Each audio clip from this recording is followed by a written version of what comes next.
jelaskan lagi ya mengenai skema penghindaran pajak ya. Skema penghindaran pajak, skema dengan menggunakan mekanisme perdagangan internasional ya.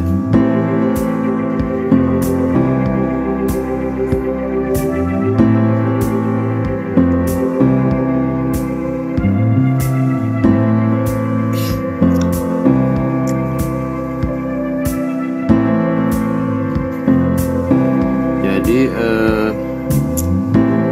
kita lihat di sini ya.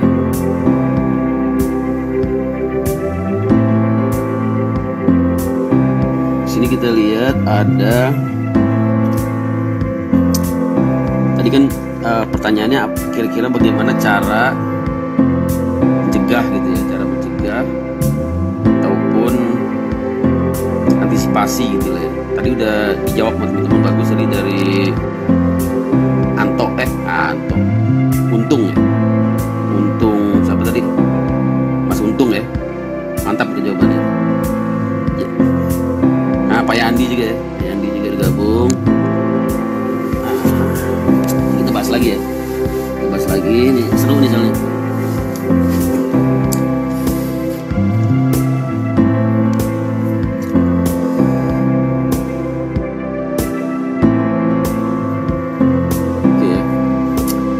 Jadi ini kita lihat ya, ini kan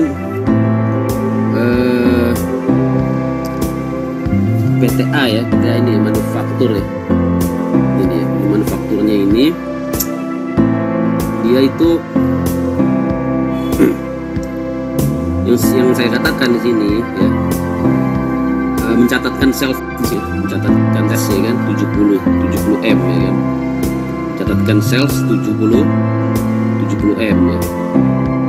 Nah, kemudian kita lihat di sini PPh badannya ya, dari sales 70 M ini hanya mencatatkan PPh badan setengah M gitu ya, setengah M, jadi kecil sekali gitu ya, ya kan. Kalau kita bandingkan gitu misalnya dengan taruhlah misalnya UMKM gitu ya, UMKM kan, UMKM aja kan tarifnya kan 0,5% ya, 0,5% dari gross gitu ya. Nah ini udah lebih kecil kali ya, lebih kecil ya dari UMKM gitu ya. Nah ini kenapa bisa begini? Nah ini ya, kenapa bisa begini gitu ya. Saya ini bisa dua kemungkinan, memang dia ini artinya benar gitu ya. Nah, tapi nanti kan kita lihat kasus realnya gitu ya. Bisa jadi ini sebuah penghindaran gitu. Tapi di sini faktanya adalah ya, nilai pembayaran ke negaranya kecil sekali ya guys ya. Nah di sini guys kita lihat. Jadi cuma pajak PPh realnya itu ya hanya setengah M gitu ya dari total gross ya kan 70 M. Nah di sini ternyata ada ya biaya-biaya guys ya, ada biaya-biaya di sini ya. Nah di sini memang yang menjadi tren seperti itu ya, ini yang mungkin ingin saya sampaikan gitu ya. Nah di sini memang PR besar gitu ya, PR besar buat pajak gitu ya, buat instansi pajak, buat tax authority untuk bagaimana cara ya mencegah ataupun melakukan penegakan hukum hal-hal seperti ini. Dan ini memang sebuah PR besar gitu ya. Nah, mengapa ini bisa terjadi? Nah, di sini kita lihat ya. Tadi kan sales yang dicatat cuma 70 M ya, gitu ya. Nah, sedangkan faktanya ternyata ada tagihan lain gitu ya dari Singapura ini ya kan ke perusahaan di Europe sejumlah 100 M gitu ya. Nah kemungkinan gitu ya, kemungkinan nilai yang sebenarnya menjadi sales itu adalah 100 M ya. Jadi di sini ada yang namanya penyembunyian penghasilan gitu ya, penyembunyian sales gitu ya, sebagai salah satu teknik gitu ya di dalam melakukan tax avoidance. Nah kemudian juga di sini ada biaya-biaya ya guys, ada biaya-biaya ya kan, manajemen fee contohnya ini ya, yang sebelumnya tidak ada gitu ya, sebelumnya dengan mekanisme di tahun sebelumnya tidak ada, kemudian ini ada manajemen fee. Nah kemudian, nah pantau nih ya, cupang musyawarah. Nah kemudian ada juga yang namanya, di sini ada kemudian bentuk pinjaman ya guys, ya, ada loan di sini 100M. Nah, ya, ada loan 100M sehingga menghasilkan bunga. Nah model-model seperti ini yang menjadikan pajak tergerus gitu ya, tergerus. Nah bagaimana cara menanggulanginya? Tadi udah bagus sekali dari Pak siapa tadi, Pak Anto ya, Anto Untung ya, Pak Untung belum gabung nih. Dari Pak Untung ya, bagus sekali dengan cara keterbukaan proses informasi perbankan gitu ya.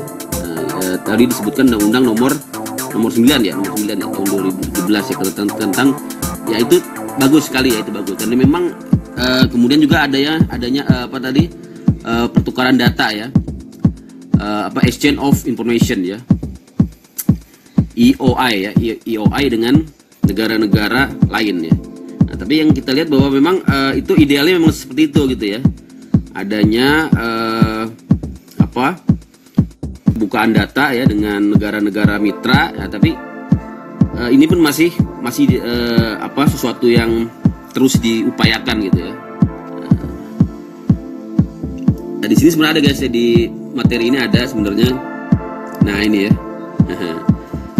ada di sini. Jadi tentunya di sini ya sudah dirumuskan sebenarnya oleh OECD ya, oleh OECD, yaitu bagaimana caranya yang disebut dengan menggunakan prinsip ya, arm's length principle gitu ya. Arm's length principle ini semacam tes lah gitu ya, tes untuk menguji ya kewajaran gitu ya, untuk menguji kewajaran ataupun eksistensi dari yang namanya pembayaran ya, baik itu dalam bentuk intangible property ya, seperti misalnya pemanfaatan ya barang tidak berwujud gitu ya, termasuk pembayaran yang itu terkait dengan misalnya transfer pricing gitu ya. Nah itu harus diuji gitu ya, dan itu memang sudah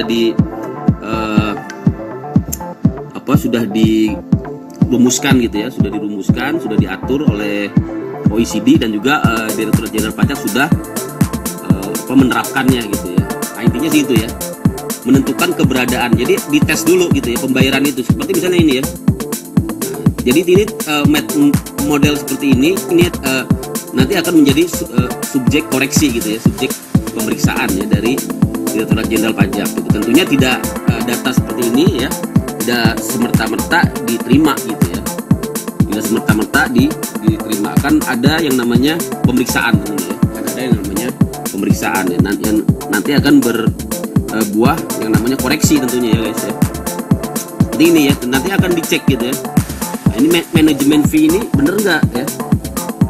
Jasa apa ya, jasa manajemen apa yang diberikan oleh ya Singapura ini kepada PTA ini sehingga keluar yang namanya manajemen fee. Nah, ini akan dites nanti ya, akan diuji ya, eksistensinya akan diuji keberadaannya. Kemudian juga adanya loan ini ya, adanya loan pinjaman 100. Nah ini juga akan diuji ya, akan dilihat nanti agreementnya ya, akan ditelusuri ya, untuk menguji apakah ini memang benar-benar sebuah pinjaman gitu ya. Jangan-jangan ini hanyalah sebuah pembayaran terselubung ya, apalagi kemudian ini yang menghasilkan biaya berupa bunga ya. Nah ini ya guys ya. Kemudian ya ini ya, di sini intinya adalah di dalam konteks skenario tax ya, planning ataupun tax avoidance adalah bagaimana biaya-biaya ini ditimbulkan gitu ya, Nah, kemudian juga bagaimana ya kan penghasilan ini disamarkan ya, disamarkan atau bahkan